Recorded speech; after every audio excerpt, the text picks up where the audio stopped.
headlines of this hour on VTV News. Party chief outlines key tasks for party agencies. And key transport projects continue construction through TED. In a world news, U.S. pauses tariffs on Mexico and Canada.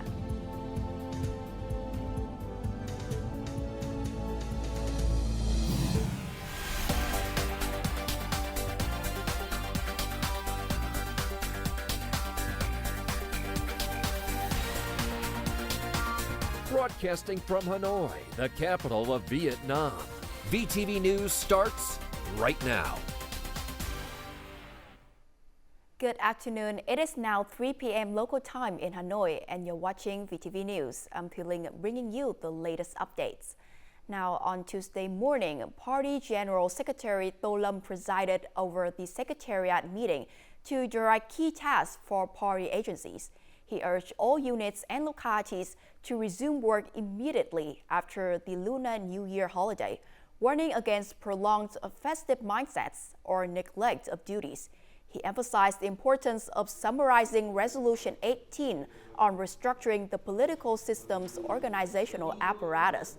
He also called for resolving bottlenecks in science and technology while implementing vigorous measures to achieve a GDP growth target of at least 8% in 2025, laying the foundation for double-digit growth in the following years.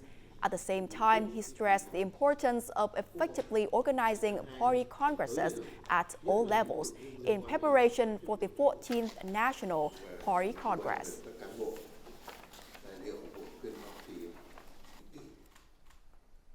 Prime Minister Phie, who chairs the steering committee for nuclear power plant construction, presided over the committee's second meeting in Hanoi on Tuesday. He emphasized that developing sustainable energy is an urgent priority, with nuclear power being a crucial solution to meet requirements and align with global trends. He directed committee members to review progress since their first meeting and discuss a detailed implementation plan for the nuclear power plant project. The Prime Minister also called for establishing specialized working groups and outlining specific requirements for the implementation plan, emphasizing a clear delegation of responsibilities, timelines, and deliverables.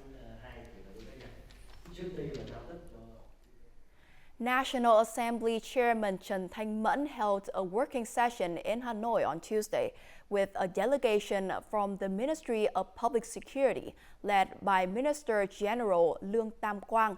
During the meeting, the chairman praised the police force's contributions to the country's achievements in 2024, particularly highlighting the adoption of crucial ministry-drafted laws such as the Law on Road Traffic Order and Safety, the Data Law, and the Anti-Human Trafficking Law.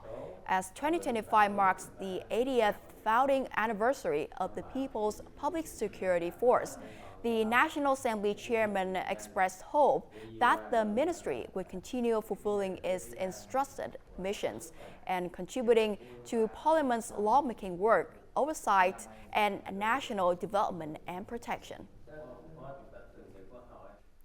While most people have resumed their daily lives after the Lunar New Year holiday, many construction workers, especially those involved in key transportation projects, continued working without a break. Accelerating major infrastructure work is crucial for reaching this year's 8% economic growth target. And for this reason, many construction units worked through TED, striving to speed up progress while ensuring the quality of the projects. Although more than 50% of this component project has been completed, the construction unit resumed work on the very first day of the Lunar New Year to ensure early completion. The main construction items have now progressed to the asphalt paving stage. After the holiday, all resources will be mobilized to ensure that construction resumes immediately. This may involve increasing shifts and extending working hours to accelerate the progress. As for the key transportation projects in Ho Chi Minh City, on the first day of the Lunar New Year, 7 construction teams were deployed, operating 24/7 to accelerate project progress. The construction units had pre-arranged plans to stockpile materials, ensuring uninterrupted progress on the project during the Lunar New Year. For major projects such as Ring Road 3 and the An Phu interchange, the holiday period was an opportunity to accelerate construction and stay on schedule. This Package 1 construction site is currently the most critical point of the Ring Road 3 project. We have deployed 7 construction teams to ensure progress. As the new roads take shape, the workers' dedication and efforts are paying off. Though they spend the Lunar New Year holiday away from their families, they know their sacrifice today will create easier and more efficient travel for millions across the country.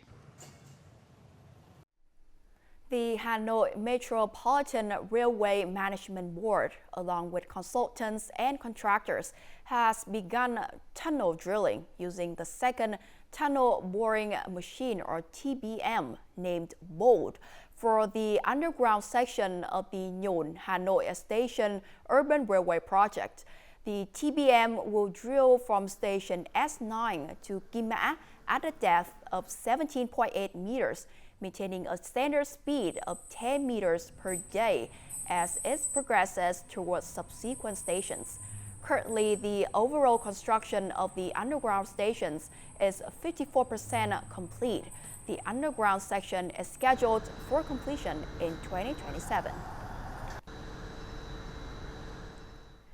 Vietnam is now the world's third largest seafood exporters, trailing only behind China and Norway.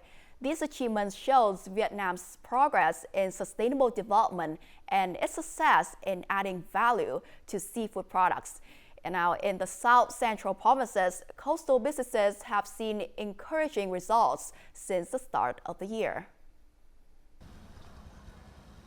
In the early days of 2025, this company began receiving export orders directly from Russia instead of relying on intermediaries as they had before. This milestone was achieved through the company's commitment to product traceability and food safety quality standards. We can now export directly to Russia. That's a big milestone for this year. We aim to export directly to other countries as well. We strive to support businesses in implementing traceability by establishing a traceability data system, as well as assist them in promoting and marketing seafood products to both domestic and international customers. In aquaculture, high-tech marine farming is increasingly being embraced by coastal communities in the South Central region. This farming method aims to enhance production efficiency, minimize environmental impact, ensure product quality, and promote sustainable development. Currently, applied technologies include smart marine cages, water quality monitoring sensors, automated feeding systems, and remote monitoring using Internet of Things technology. We plan to develop an offshore industrial cluster and encourage local fishermen to join us in marine farming, creating new livelihoods. As part of Vietnam's Sustainable Marine Economic Development Strategy through 2030, with a vision to 2045, South Central coastal provinces are investing in infrastructure development. Local authorities are also helping fishermen access credit to modernize their vessels and shift from nearshore to offshore fishing operations. Now, many banks have raised their deposit interest rates immediately after the Lunar New Year, with higher rates offered for long-term deposits. Currently, many banks offer interest rates between 6 and 6.8% per year for long-term deposits without requiring a minimum deposit amount.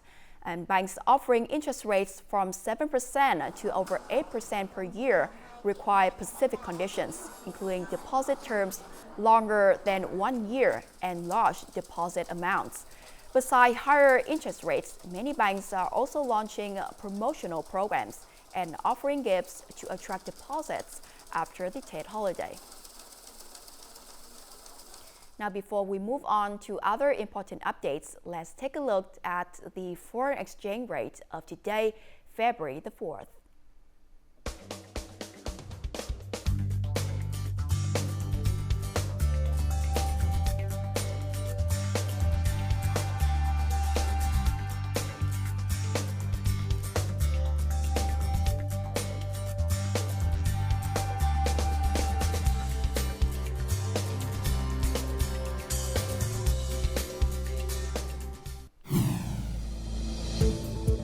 Coming up next, highlights of Plowing Festival kicks off.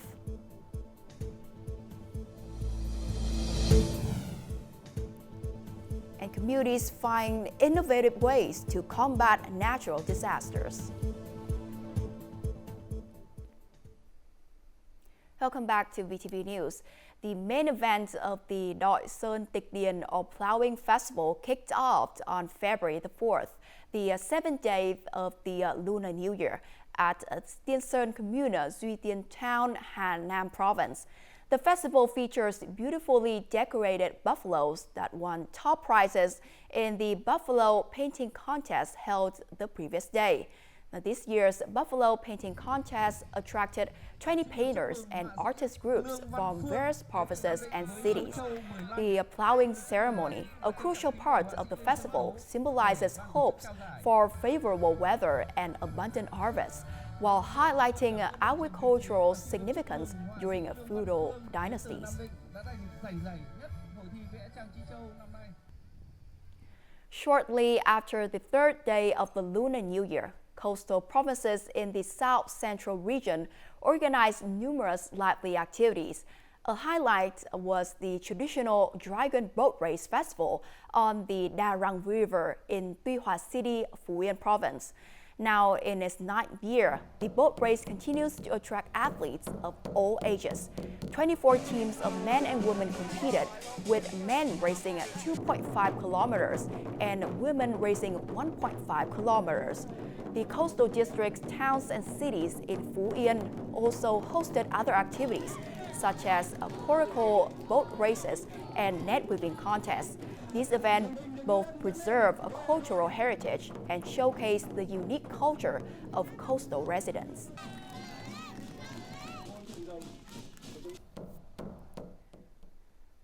As Phie takes on a new status as a centrally governed city this year, the city is preparing a strong introduction by hosting the National Tourism Year Phie 2025, including the Phie Festival. Now, these events will catalyze economic, social, and tourism development. More to follow. The Tai Hwa Palace, a prominent structure within the Phie Citadel, has recently reopened to the public. After a long restoration, the palace has garnered significant attention from both domestic and international visitors. The history and so many important things happened here, and I think you can really still feel it in the atmosphere, that it's a really important place for the city and also for this country. The city has carefully planned and mobilized resources to ensure the success of the 2025 National Tourism Year.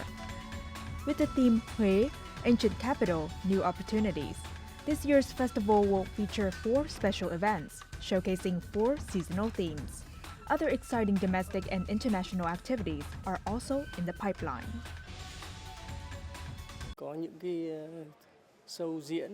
We will build cultural and historical products combined with lighting and high technology, aiming to bring value and emotions to visitors.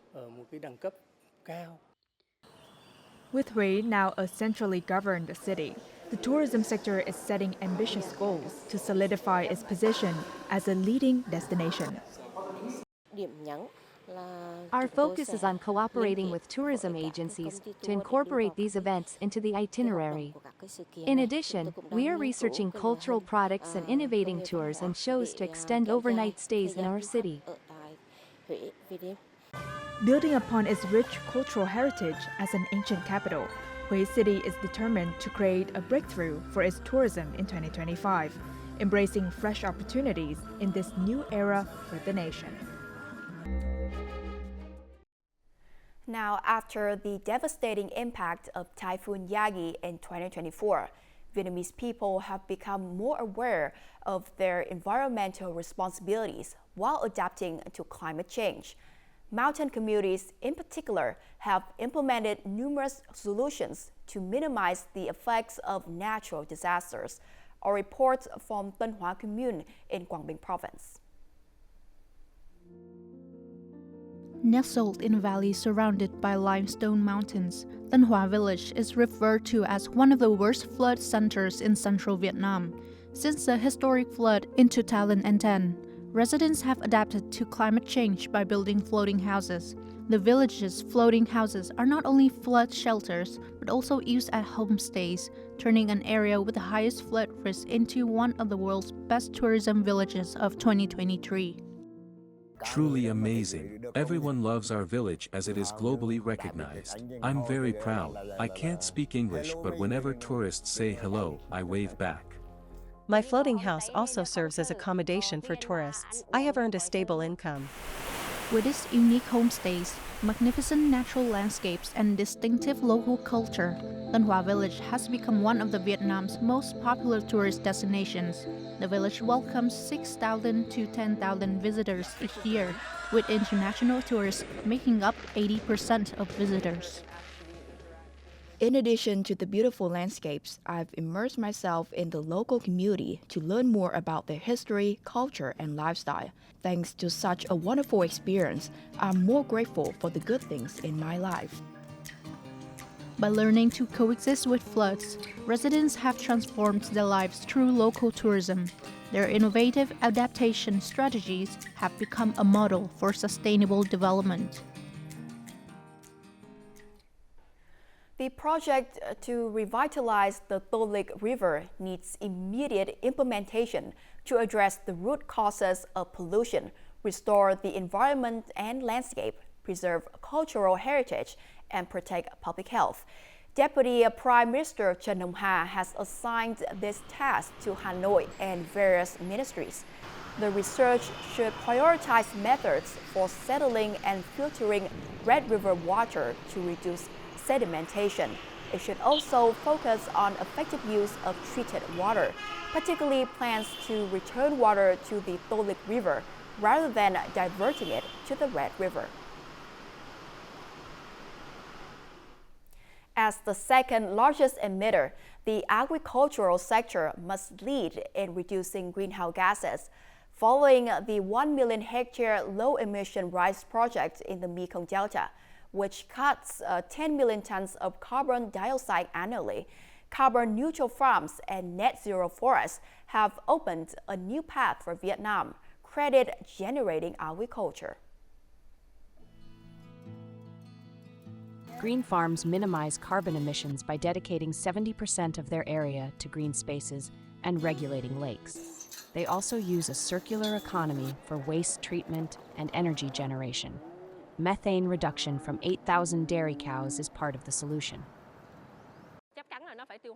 Providing cows with optimal nutrition reduces methane emissions by 15 to 30%. Creating carbon sinks reduces emissions and helps balance emitted and absorbed gases. Over the past 2 years, the enterprise has installed thousands of meters of net fencing to retain mangrove seeds, adding 600 hectares of natural forest to Cà Mau. For sustainable development, we will not fall behind. Sustainable development reporting and emissions inventory are essential. This is an inevitable trend. Underwater, low-emission farming is also a goal, with oyster farming combined with seaweed serving as a zero-emission model. Vietnam know all too well the impacts of climate change are proving devastating, and we saw that recently with the awful Typhoon Yagi causing havoc over regions in northern Vietnam. From emission agriculture to credit-generating agriculture, 57 million carbon credits can be generated annually in the agricultural sector, bringing in nearly 300 million USD. This creates a new, sustainable ecosystem for emission-reducing production.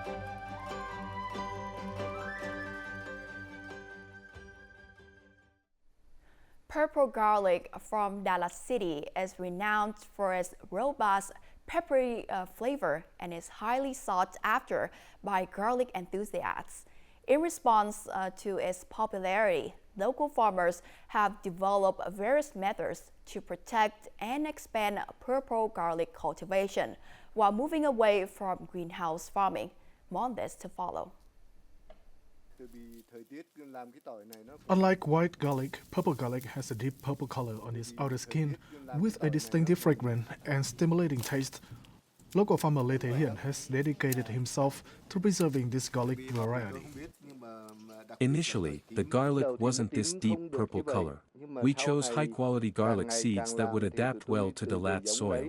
Thanks to effective farming methods and favorable conditions, the garlic gradually turned purple. This variety thrives here and doesn't grow well elsewhere. Hiển harvests nearly 2 tons of purple garlic annually. His crop consistently sells out, with traders willing to pay premium prices of nearly $4 per kilogram, significantly higher than other garlic varieties. The local Farmers Association has fostered collaboration among West 7's purple garlic farmers. Purple garlic is a valuable local product. That's why we established an association devoted to purple garlic production as we aim to preserve and promote this garlic variety. Purple garlic requires well-drained soil and full sun exposure. Expanding its cultivation area will help reduce greenhouse farming in the city center. He dismantled his greenhouse 2 years ago to grow purple garlic. If purple garlic is promoted in the domestic market, its value will increase. Given purple garlic's profitability, London authorities have provided support to help local farmers preserve this variety. The cultivation of purple garlic also aligns with local authorities' plans to develop medicinal herbs in the region.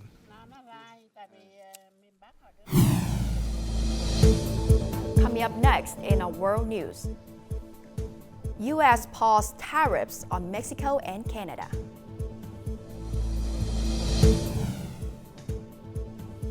And UN expresses concern over trade restrictions impact.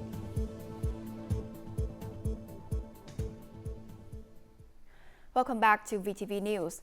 U.S. President Donald Trump on Monday signed an executive order delaying tariffs on products from Mexico and Canada for 30 days, following talks with Mexican President Claudia Sheinbaum and Canadian Prime Minister Justin Trudeau. In a Monday morning phone call, Mexican President Sheinbaum secured a 1-month delay of the threatened 25% U.S. tariffs. Mexico agreed to deploy 10,000 National Guard members to its northern border to combat drug trafficking, including fentanyl. The U.S. pledged to help prevent the flow of high-powered weapons into Mexico. Meanwhile, Canadian Prime Minister Trudeau also announced a 30-day delay on U.S. tariffs for all Canadian goods. In return, Canada will enhance its border security with new technology and personnel, while cooperating with the U.S. to combat organized crime, fentanyl smuggling, and money laundering. The United Nations has expressed concern over the possible impact that trade restriction measures introduced by U.S. President Donald Trump on Canada, China, and Mexico would have on global trade, particularly in developing countries and on vulnerable populations. Speaking at a news conference on Monday, United Nations spokesman Stephen Dujarric said that the global economy was experiencing a period of low growth, while trade restrictions were increasing among major economies. These actions will have a negative impact on the global economy. Dujarric called on countries to adhere to the rules agreed upon by the World Trade Organization, which ensures stability and certainty for the global economy. European leaders gathered in Brussels on Monday for an informal meeting to discuss a European defense strategy, focusing on developing collective capabilities and optimizing EU budget allocation to strengthen economic competitiveness. Recent U.S. policy shifts have prompted the EU and UK to seek greater defense autonomy rather than depending solely on NATO and U.S. support. The leaders explored ways to strengthen EU defense capabilities, secure public and private funding, and enhance cooperation with key partners like the UK. According to the European Defense Agency, EU member states' defense spending increased by over 30% between 2021 and 2024. By 2024, the bloc's defense expenditure reached an estimated 326 billion euros, about 1.9% of the EU GDP. with defense investments exceeding 100 billion euros. Deadly floodwaters triggered by record rainfall in Australia's northeast arose for a third day on Monday, as authorities warned flood-stricken communities to brace themselves for further destruction. Now, thousands of residents in low-lying coastal suburbs and towns were under immediate evacuation orders. Fast-moving floodwaters rose on Monday in northeastern Australia after forcing many to flee, blacking out homes, and sweeping away a chunk of a critical bridge. The flooding has killed at least one person. Emergency services carried out 11 swift water rescues overnight, while there had been 480 requests for assistance from the state emergency services. I'm asking Queenslanders to do all they can to make sure that you stay safe, and that means listening to warnings, responding as quickly as you can, helping out friends and family.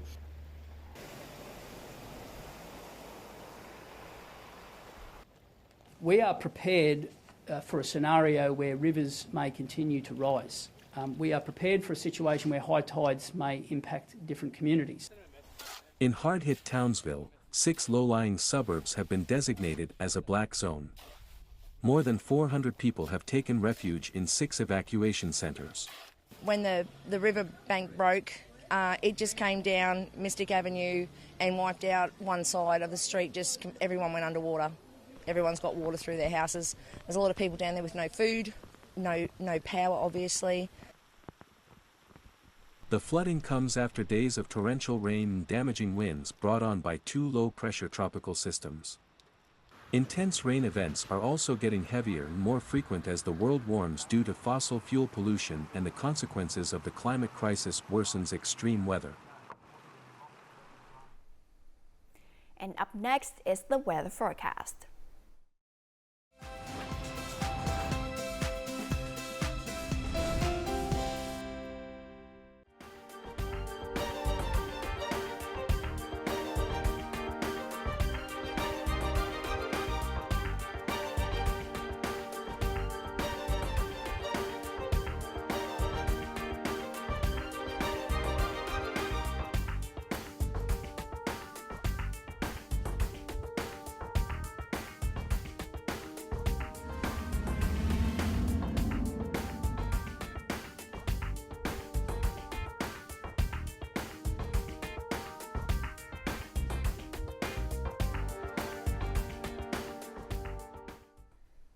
And that's the end of VTV News. To rewatch our program, you can download VTVgo from App Store or Google Play, or visit our YouTube channel, VTV4Go. Thanks for watching, and we'll see you next time.